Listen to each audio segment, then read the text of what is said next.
Hello YouTube, Dave here again. So welcome back to another installment in my unfortunately long dormant Hyrulean adventure series. So I believe this is the third video overall, and the series was just dedicated essentially to just videos on the subject of the Legend of Zelda. So I've shown off like my accessories like the Wii U gamepad, gamepad cover I should say, which we've got there, some Amiibos, and some other things. So today I'm going to actually be showing off all of the Zelda games in my collection. Now, I actually tried recording this video like a year ago, and my camera was giving me a lot of issues. The battery had died partway through when I was first trying to do it, and the video ended up being pretty long, so I'm going to try to keep it as short and sweet as possible. And the few games that I actually have stories about how I got them, I'll probably do those as separate videos. But basically, a like 20-minute section of the video, the file was corrupted on the camera itself, so I couldn't. It was not salvageable. Couldn't get it to play. Couldn't get it to work. So it's basically been a while. It was kind of discouraging, and I just kind of abandoned the idea and moved on to some other stuff. But I want to get back into this because, like I said, this is my favorite video game franchise of all time, and I recently just started getting back into playing a few different Zelda games. So first things first, we'll just show kind of what's here. The first thing that I have, this is not an actual game. This is a coaster that I picked up and showed off in a different video, and this is basically just the box art for The Legend of Zelda for the Super Nintendo.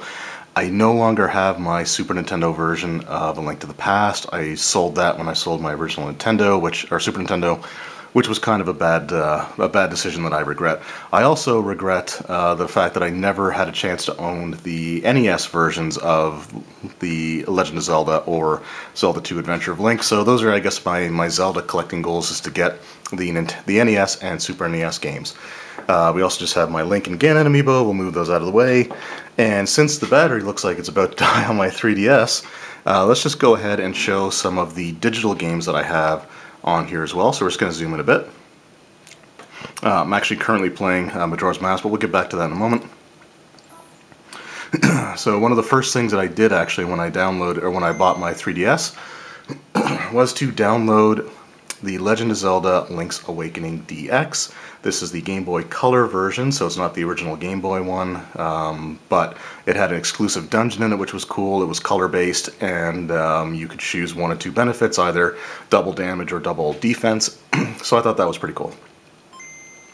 I also have the Legend of Zelda Oracle of Ages, Oracle of Seasons down here, and Oracle of Ages up here. So the Oracle games were connected together through a password system, and they were released simultaneously, and I honestly haven't gone back and played too much of them.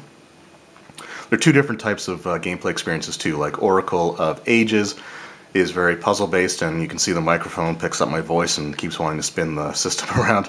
And Oracle of Seasons was more action-based. So, but those were all games that I didn't have before, so I'm glad to have those now. Alright, and now we will move on to the Nintendo Wii U.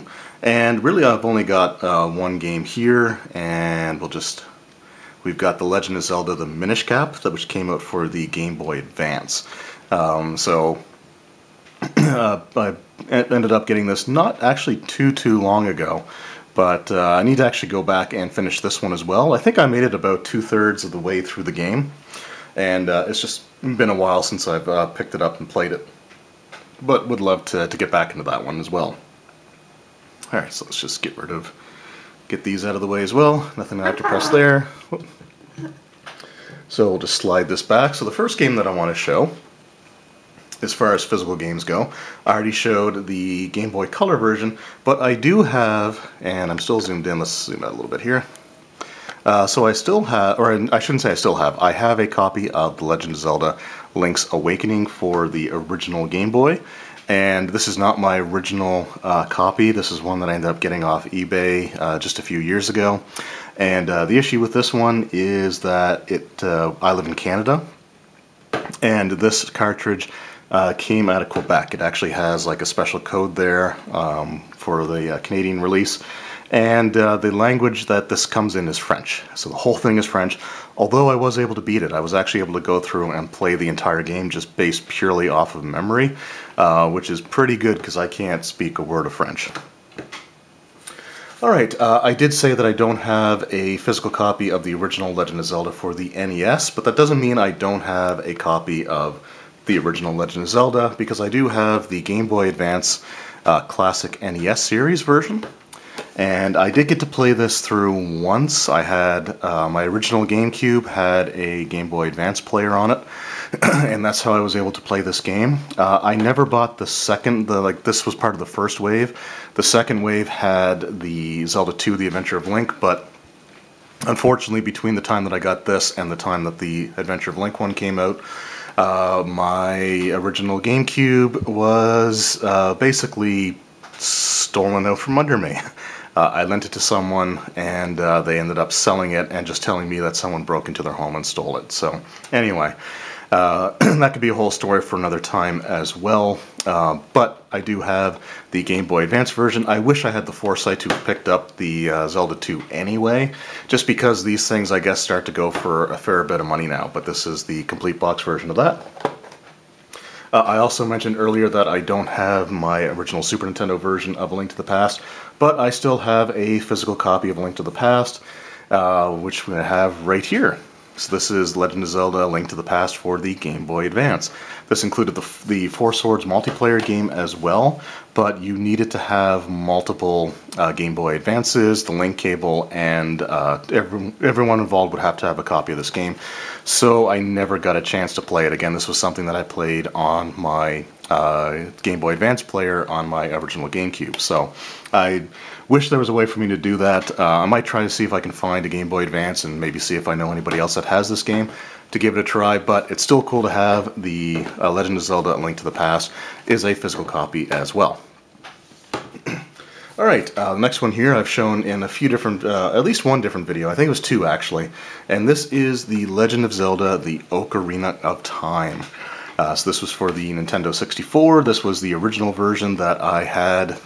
This is the Player's Choice version, it's like not the original, but this was the version that I got as a Christmas present in 1999. So I actually remember that I was given the money to pick it up before Christmas, so I ended up picking it up from Zeller's, and I was going away for the weekend, so all weekend basically I just read through the manual and studied like the controls and stuff like that. But one of my all-time favorite games.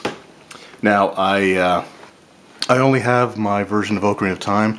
I used to have the collector's edition of Majora's Mask, however that also went missing when I lent it out to a different ex than the one who sold my GameCube.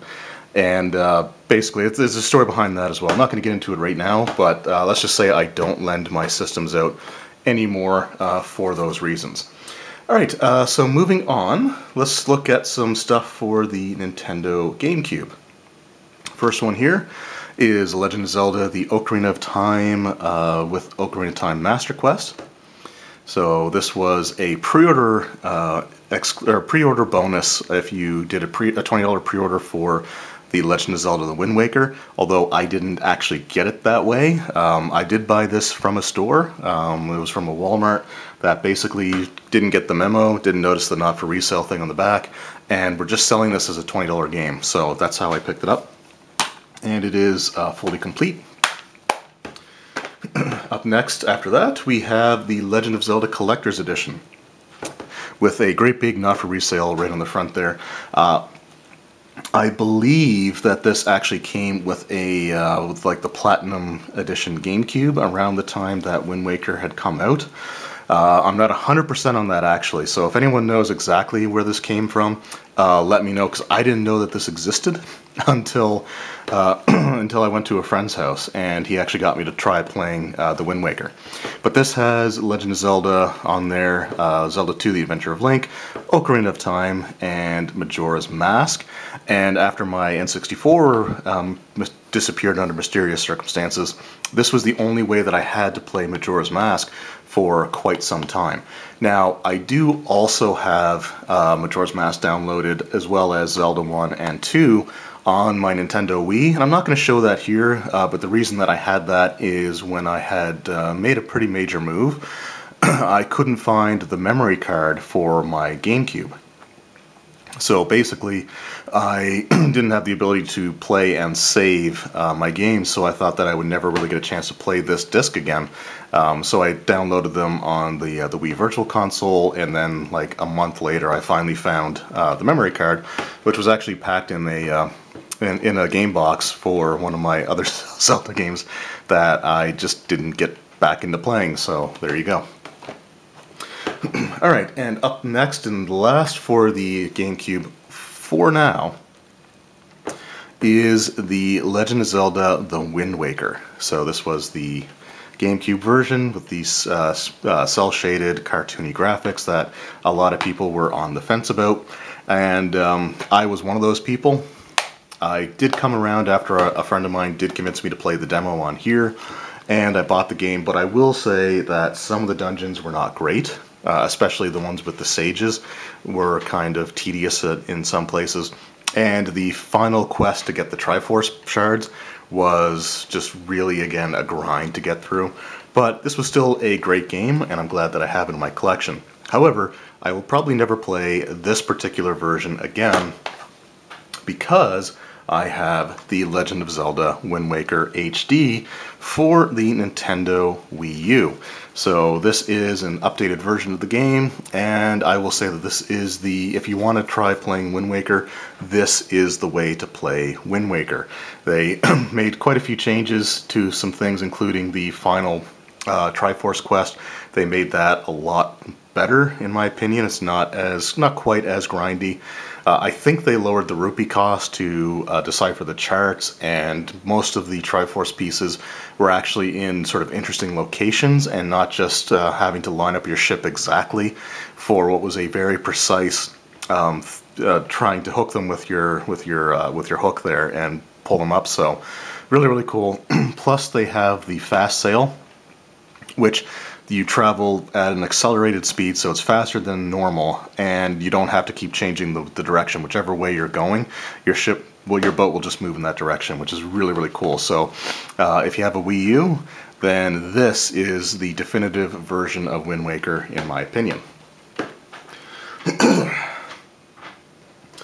Since we're talking about Wind Waker, I should also show the direct sequel to the Wind Waker that literally picks up immediately after Wind Waker ends. This is the Legend of Zelda Phantom Hourglass. Now, this is a game that I kind of gave up on, and I'm not sure if I'm ever going to go back to it. This has a lot of... there's this one central location you have to keep going back to, and you have your hourglass that has a certain amount of sand, which dictates how long you can be in there. And every time you go back, after clearing out a dungeon, you get to go further and further in, but you're pretty much always starting from the beginning and wasting a lot of time just sort of retreading your steps. So, not necessarily the best, although it was interesting, and it's cool that it did follow up on the Wind Waker. And since we're showing some of the more cartoony looking links, and I'd already shown my copy of A Link to the Past with the original Four Sword game, I said I was never able to play the original one, but I was able to experience the Four Swords storyline or gameplay type in one form fashion, and that is with the big box version of the Legend of Zelda Four Swords Adventures. So this was, and first of all, anything that comes in a box, I am an immediate sucker for. So I love video game boxes, and it's kind of a shame that very few things actually come in boxes these days. So this had the game, which was a very linear, level-based multiplayer game, but you could play it single player. If you wanted to play multiplayer, which again I never got a chance to do, you would have to have multiple people, each with their own Game Boy Advance, and you would also have to make sure that everyone had this here, which is also the reason that this came in a box, and that is a Game Boy Advance Game Boy Advance to GameCube link cable. So you got that there, and like I said, I knew one other person that had this game, but I didn't have a Game Boy Advance at the time, so I wasn't really able to ever do a multiplayer game of it. But it is the big box version of The Legend of Zelda 4 Swords, and I love it. It was later released as just the case, I think, but I bought this day one. I'll just kind of set that back there. Alright, the other thing about 4 Swords is that it was also the closest thing we had for a very long time to a direct sequel to The Legend of Zelda: Link to the Past, at least until we ended up getting The Legend of Zelda: A Link Between Worlds for the Nintendo 3DS. So this game was, it used like the same world map as the original Legend of Zelda. Some of the dungeons are very similar. Some of the bosses are, a couple of the bosses I think at least, are again very much inspired by A Link to the Past. And this was just a really cool game. It did have a weird mechanic. I shouldn't say weird, but it, instead of having to purchase or find items in the dungeons in order to progress, you could rent them from a shop. And if you died, like, all your rented items would be collected and you'd have to pay to rent them again. But you could basically get just about everything right away, which was cool. And it did open up the game so that you didn't have to follow the same progression every single time. My one sort of issue with that, though, is that it did feel like it sort of took away the need to really explore dungeons. And I think they tried to counteract that by basically spreading keys as far as they could from the doors that you would need them for. But anyway, still a really, really solid game. And like I said, if you like The Link to the Past, this is sort of the sequel to that, at least set in the same world. Since we're also looking at the Nintendo 3DS, I have two other games here for it. The first one being Ocarina of Time 3D. So this is the 3D update to the original Ocarina of Time, and if you're keeping track, that is 5 different versions of Ocarina of Time that I have. I have the original N64 box version, I have the Gamecube disc that has the original version plus the Master Quest, which had, like, the dungeons were all different in terms of the puzzles and stuff like that. Then I had it on the Zelda collection, and I have it here as well. So that's 5 different versions of Ocarina of Time, and they're all worth it as far as I'm concerned. I also have the Legend of Zelda Majora's Mask 3D, which is actually what I'm currently playing in my 3DS.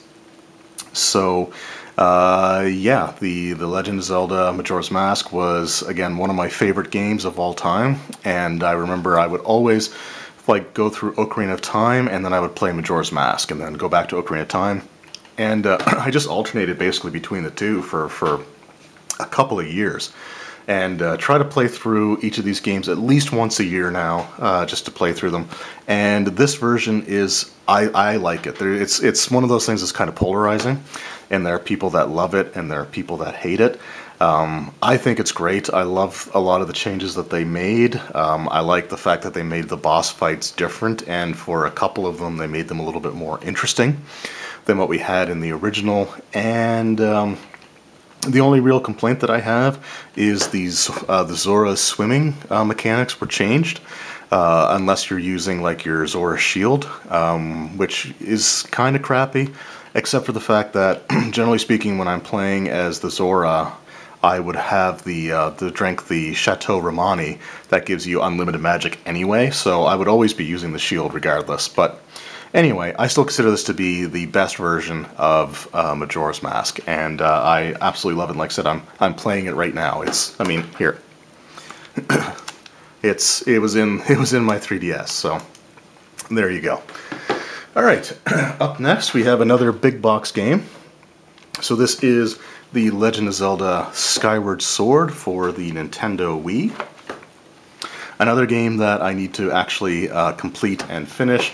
Unfortunately, it wears you out. I'm not going to lie. It's not something that really works well for playing for extended periods of time, having to swing the Wiimote and stuff like that. But it is a really cool game, and this is the special like anniversary edition. So the game itself also comes with a soundtrack CD, which is actually like a symphony. So it's not the actual soundtrack, I should say, but it's an orchestra from like doing Zelda songs over the decades, which is really, really cool. And this version also came with, if I can get it out here, it also came with a golden Wiimote. So this thing is awesome and I love it. But one thing I will say is that the rubber protector, it was supposed to be like a clear white, and it's starting to yellow, and I don't know how well it's going to show up on camera.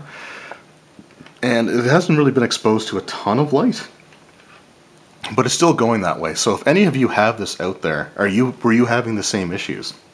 Because I just found it's interesting that it is kind of going white. I might try to find another thing to put over top of it, and maybe toss that original one out, since there's no like branding or anything on it, just to get a sleeve that looks nice on it. Even consider trying to find a green one just to have like the Zelda green with the gold Wiimote. I don't know. Anyway, another big box game though, and like I said, I'm a sucker for games that come in boxes. Alright, we're getting down to the wire here. Only a few games left. So, I had already shown off the Wind Waker HD for the Wii U, and I've got my Wii U gamepad out here. So let's wrap things up with my Wii U Zelda games. So the first one is Hyrule Warriors, and this game is just some great hack and slash fun, and you just have like hundreds of enemies on screen. You just mow through them. You can play as Link, Zelda, Impa, all kinds of different characters, including you can even play as like Ganon and stuff like that. So really, really cool. An absolutely just fantastic game. And it was one of the last games to come out that actually has any form of instruction manual. Something that I really sorely miss even to this day. Alright, up next we have another HD remake. This is the Legend of Zelda Twilight Princess. And this one wasn't as modified as Wind Waker, but they did change a few things, like the quest to get the Spirit's Tears, the Light Spirit's Tears. They cut the number of tears you have to get like in half, so that flows a lot better. And we got it here now. We have a manual inside, but this is not the manual that actually came with the Wii U copy of the game, because they stopped including manuals long before this came out. This is my manual for the Nintendo Gamecube version. Now, I didn't show you that version yet. So the reason for that is when I bought Twilight Princess, I bought the special edition here that came with the Wolf Link Amiibo. So this is, again, it comes in a box. It's a big box game. I love my video game boxes. So the reason that I have it like this, though, is that I still have the Amiibo in the packaging. And I was hoping to find a second copy of like the Amiibo just for regular retail, but I never did. And I didn't want to open this because I love the packaging, and I love the way that it looks with everything on the like this presented on the shelf with the Amiibo sort of peeking through the window. But the box was designed for the Amiibo and the game case, and I just felt like the Amiibo was rattling around a little bit too much for my taste. So, since I knew I probably wasn't going to play the GameCube version again, I just stuck the GameCube version in the box, and I took the manual out. It always breaks my heart to see this Nintendo Power subscription card, but I figured that would be sort of the way to go. And yeah, so we got that.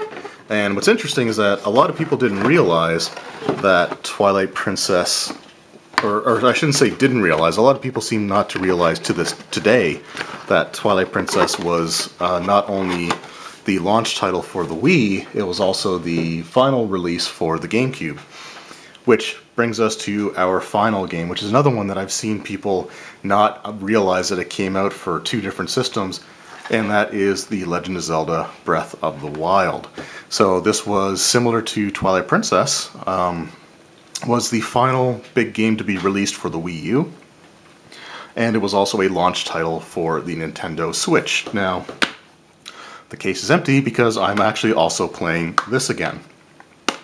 And no manual, which I hate. You know, I really miss the days of manuals, especially considering that this case, this plastic case, along with the disc, was like almost $100, which is unacceptable. Really, I mean, honestly, to pay that much money and get like a very, very bare bones product. But that's just the way the whole industry is. It's not, you know, specifically a Nintendo thing. I have a couple of 360 games that I bought that were near the end of its lifespan, and they were the same like ridiculous price. But anyway, this game is awesome. It's definitely in my top 3 Legend of Zelda games of all time, and could easily fit in my top 5 favorite video games of all time, alongside of things like Ocarina of Time and the Twilight Princess, which I love both of those games. The only issue that I have with this is there are not multiple save slots.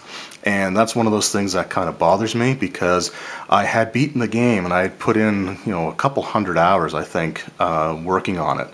And to go back and start a fresh adventure, to start the game basically over from scratch, instead of having a second profile to choose and a second save file like almost every other Zelda game has, you literally just end up slowly, gradually overwriting your other saves.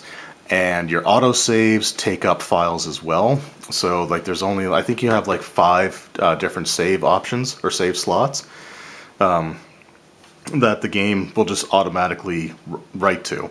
And your autosave, instead of it being its own individual save, that like autosave only ever takes up one spot, and you know, that way you can preserve other you know, playthroughs. It just like I have right now, there's like 4 autosaves and then my 1 regular save. So anyway, that's something that I don't know if it changed with any of the updates, because I don't have the DLC for this. But I absolutely love this game, and even though it sucks that I lost my original playthrough, it just gives me more reason to go back and play through it again, and to me that is a good thing. Alright, so there we go. That is my entire Legend of Zelda video game collection. So like I said, there are a couple of omissions that I would love to correct in the future at some point, but it's expensive to do so, so if I don't, I still have excuse me, I still have ways to play them. I have the NES Classic, which has the first 2 Zelda games. I have the SNES Classic, which has A Link to the Past. I have A Link to the Past and the 2 original NES games also downloaded on my Wii, so I can play them whenever I want. It still would be nice to have like the ability to display like the entire home console collection, but we'll see. Anyway, I hope you guys enjoyed the video, and if you are Legend of Zelda fans, which I would hope that you are if you're watching this, let me know what your favorite Zelda games are. There are a couple that I don't have here, such as Spirit Tracks or Triforce Heroes. I also don't have Hyrule Warriors for the Game Boy Advance, or not the Game Boy Advance, the 3DS. So those are things that I might try to pick up as well in the future. But anyway, once again, thank you guys very much for watching. Hope you enjoyed, and we'll see you next time. Take care.